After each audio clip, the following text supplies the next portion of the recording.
Hello，大家好，我係常用地產 Mandy。如果話珠海目前最適宜養老居住嘅片區，航空新城無疑係大家相對較為認可嘅片區之一。一手樓盤嘅戶型更新迭代，樓盤嘅促銷優惠手段咧，亦都係層出不窮。而華發保利天和咧，亦都係其中相當活躍嘅樓盤之一。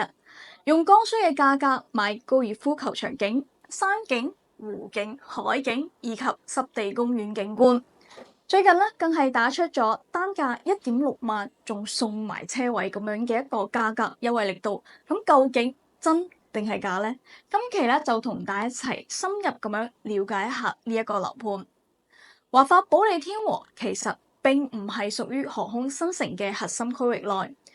佢位於2020年規劃嘅南拓區，區位嚟講其實係屬於我哋三灶鎮嘅，咁佢亦都係屬於呢一個區域內在售嘅唯一項目。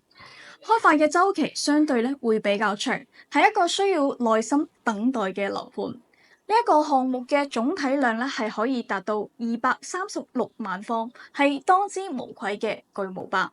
項目規劃高層別墅以及可悅理商業、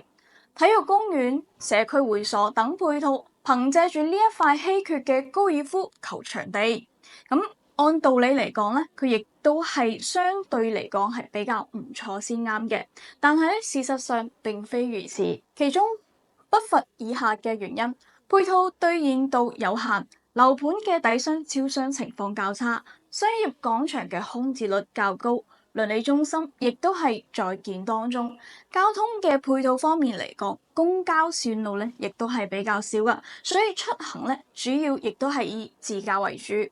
距離金灣嘅華發商都大概係10分鐘嘅車程，如果坐公交車嘅情況底下咧，係需要30分鐘噶。咁受配套成熟度以及區域開發進展嘅一個影響，項目嘅整體入住率相對較低，居住嘅氛圍咧相對較差。而區位上面嚟講咧，相對較為一般。項目外立面咧採用緊嘅係玻璃幕牆同埋鋁板嘅一個組合，玻璃佔比咧約70%，質感咧相對較為突出，亦都係目前咧鮮豔嘅一個外立面嘅情況。咁4期嘅入口咧鋪設咗草坪並設有藝術擺件。咁小區嘅大門50米闊9米嘅一個挑高做得相當大氣，兩邊咧仲搭配咗盆栽，非常之亮眼。花園內部咧做咗下沉式嘅一個園林設計，水系及大量嘅綠植修線咧層次分明。根據現場嘅情況嚟睇，水系嘅景觀目前係處於荒廢嘅狀態，落葉雜草維護不足，呢一點咧相對就會比較扣分少少。唔好睇水系嘅園林有幾靚嚇，後期如果冇人打理或者維護不足嘅情況底下咧，就非常之難睇啦。咁目前項目開發至第4期啊，目前主要在售高層咧分別係我哋3期嘅11棟、4期嘅11棟、1棟以及10棟。重點咧係位於我哋嘅3期11棟嚇，位於我哋小區嘅一個西南角，面對住金湖公園，南向完全無遮擋，可以俯瞰成個濕地公園全景以及遠眺海景。但由於新盤嘅樓層選擇唔多，戶型亦都僅有122同埋140平方可選，戶型整體較為方正，但係實用率較為一般。主人房嘅洗手間對住床頭，亦都係被議論相對較多嘅一點。均價2萬，低樓層目前嘅一個折後價格大概1.6萬，仲可以贈送車位以及我哋全屋嘅中央空調、玄關櫃、主人房嘅雙衣櫃等。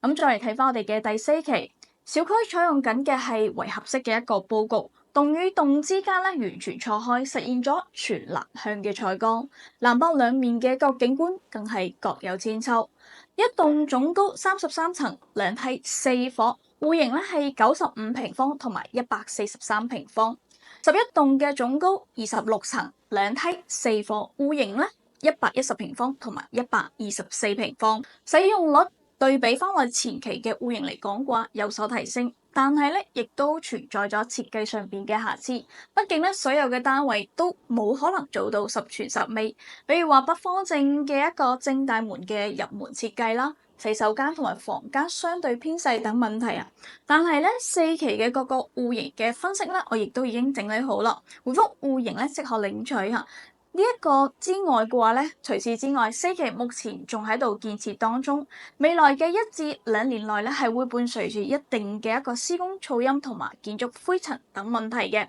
咁華發保利天和嘅一個居住環境嚟講，亦都係相對較為出眾嘅。配套嘅物業管理公司嘅話咧，係我哋嘅保利物業，服務質素各方面嘅話，亦都係相對較為 OK 嘅。咁一個優質嘅管理公司嚟講，不但止可以提升我哋居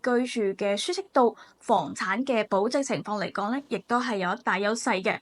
對於項目長期嘅價值形成支撐，呢一個項目嘅定位咧係改善型嘅客戶群體，品質咧相對較為在先，比較適合我哋養老自住嘅朋友。不過目前咧周邊嘅生活配套咧尚待完善，便利性有所欠缺。樓盤目前開通咗香港業主樓巴，對於香港朋友通勤珠港兩地提供咗一定嘅一個便利性。咁大家可以結合翻自身嘅需求情況進行一個樓盤選擇。如果你近期咧有考慮珠海或者中山置業，可以隨時聯繫 Mandy，我哋會結合項目嘅現狀同你嘅實際情況，提供1對1深度分析。最後 Mandy 亦都整理咗一份華發保利天和嘅資料，包括最近嘅在售情況、備案價、網簽數據、建設進度等，回覆88發俾你。中山珠海買房賣房 Mandy 幫到你。咁我哋如果有想睇嘅其他項目，亦都歡迎大家留低你嘅留言。